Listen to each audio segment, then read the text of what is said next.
రైతు పంటలకు మద్దతు ధర ఇవ్వాలనే డిమాండ్తో నంద్యాల జిల్లా నందికొట్కూరు నియోజకవర్గంలో వైఎస్ఆర్సీపీ రిలే నిరాహార దీక్షలు నిర్వహిస్తోంది. నియోజకవర్గ పార్టీ సమన్వయకర్త డాక్టర్ సుధీర్ నాయకత్వంలో దీక్ష జరుగుతోంది. వైఎస్ఆర్సీపీ హయాంలో ఏనాడు రైతులు రోడ్డెక్కి ఆందోళనలు చేయాల్సిన అవసరం రాలేదని డాక్టర్ సుధీర్ చెప్పారు. అప్పట్లో డాక్టర్ వైఎస్ఆర్, ఆ తర్వాత వైఎస్ జగన్ మాత్రమే రైతులకు ఎలాంటి ఇబ్బంది లేకుండా చూశారని అన్నారు. చంద్రబాబు ప్రభుత్వం ఎప్పుడు వచ్చినా వ్యవసాయాన్ని గాలికి వదిలేస్తోందని మండిపడ్డారాయన.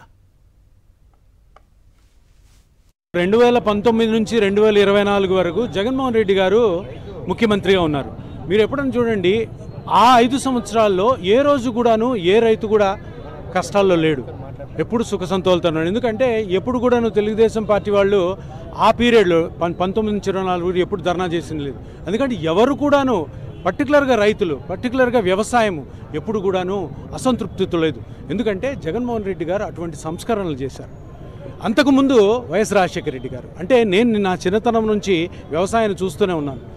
ఏ ఒక్క ముఖ్యమంత్రి కూడా, ఏ ఒక్క ప్రభుత్వం కూడా ఎక్సెప్ట్ రాజశేఖర రెడ్డి గారు, వైఎస్ జగన్మోహన్ రెడ్డి గారు తప్ప రైతులను ఆదుకున్నది ఎవరు లేరు. ఇది ఈరోజు సమస్య కాదు. ఎప్పుడైతే తెలుగుదేశం ప్రభుత్వం అధికారంలోకి వస్తుందో తప్పకుండా రైతులు వచ్చే కేసు కన్నెత్తి కూడా చూడదు.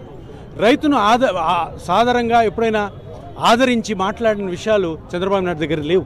ఎందుకంటే ఆయన రైతు వ్యతిరేకి. ఆయన అంటే వ్యవసాయం ఎందుకు చేయాలి? వ్యవసాయం చేయడం వల్ల, ఆ వరి పెంచడం వల్ల, వరి వల్ల క్యాన్సర్ వస్తుందంట. యూరియా ఇవ్వకుండా ఏం చెప్తారు? యూరియా వల్ల పంట సరిగా పండదంట. మరి అట్లాంటప్పుడు యూరియాని తీసుకెళ్ళి మీ దళారుల చేతిలో తెలుగుదేశం లీడర్ల గోడౌన్లో పెట్టుకొని ప్యాకెట్ 280 రూపాయలు అయితే 500 రూపాయలకి అమ్మారు. ఈ కూటమి ప్రభుత్వం వచ్చిన తర్వాత నకిలీ విత్తనాలు, యూరియా సంచులు సఫిషియెంట్గా రైతులకు ఇవ్వడం లేదు, గిట్టుబాటు ధరలు లేవు, అధిక వర్షాలు, రైతులు నడి రోడ్డున పడాల్సిన పరిస్థితి ఈరోజు. రైతుకు మామూలుగా అయితే 2400 ప్రభుత్వం ప్రకటించినప్పటికీ ఈరోజు బయట మార్కెట్లో 1800కు మించి ఎవరు కొనడం లేదు. అంటే రైతుకు దాదాపు కింటానికి 600 రూపాయల వరకు నష్టం వస్తుంది. 25 క్వింటాల ప్రకారం లెక్కేసుకున్నా రైతుకు 1 ఎకరానికి వచ్చేసి 15,000 రూపాయల వరకు నష్టం వాటిల్లే ప్రమాదం ఉంది.